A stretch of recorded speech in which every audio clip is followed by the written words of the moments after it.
Mä ajattelin, että varmaan hyvä vähän pohtia ja avata, että mitä ero on perhekuntoutuksella ja perhetyöllä just meillä elämänhuoltamolla. Niin, todellakin.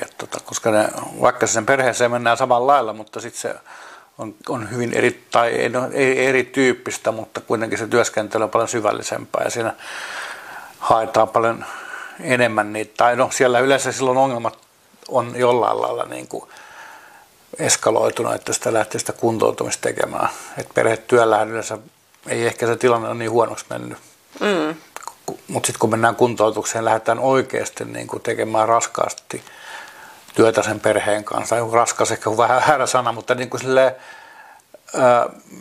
intensiivisesti sitä. Ja, niin, ja niin kuin aika rohkeastikin heti aluksi, että ei olla, kun ollaan jo sanotettu siihen alkuun, että mikä tämä tilanne on ja mihin oltaisiin menossa. Ja tokihan silloin perheen luona käydään tiheämmin ja sitten se koko tiimi on moniammatillisempi kuin normaalissa perhetyössä, että sitten sieltä tulee perheterapeutit mukaan.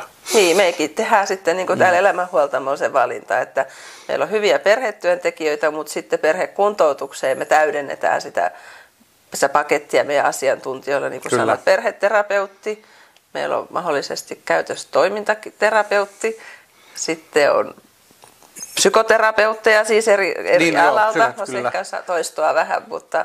Ja sitten jopa psykiatrian sairaanhoitaja tarvittaessa, että löytyy niin kuin sitten koko... Ja sitten ne ihan ne se työvuodet, mitkä on taustalla. Niin, no se on totta, että kyllähän se on se asiantuntija. Vuosien kokemus. Niin, ja sosiaalityöntekijä. Niin, sekin vielä.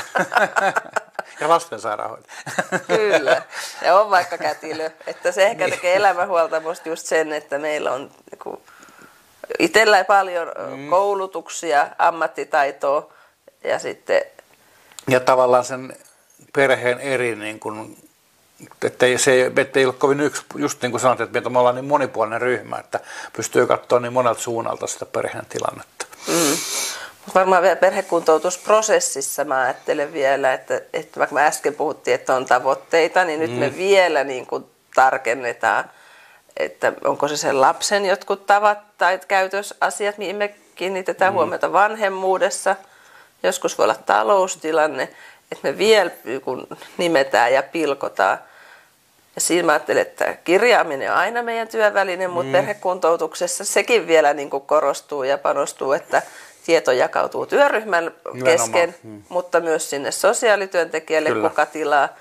Mutta myös työvälineen siinä, että silloin on helpompi katsoa, että mistä me aloitettiin ja mihin me ollaan menossa. Kyllä. Ja just se, että niinku sitä vuoropuhelua kaikkien kanssa koko ajan käydään, että se, niinku se fokus on sama sille perheelle ja koko sille tiimillä aina. Niin, että siinä koko ajan vähän niinku peilataan sitä prosessia ja tavoitetta. Että siksi sillä perhekuntoutuksella on aina yksi, kuka vähän vetää sitä porukkaa, mutta myös sitä tavoitteen seurantaa. Kyllä, juuri näin.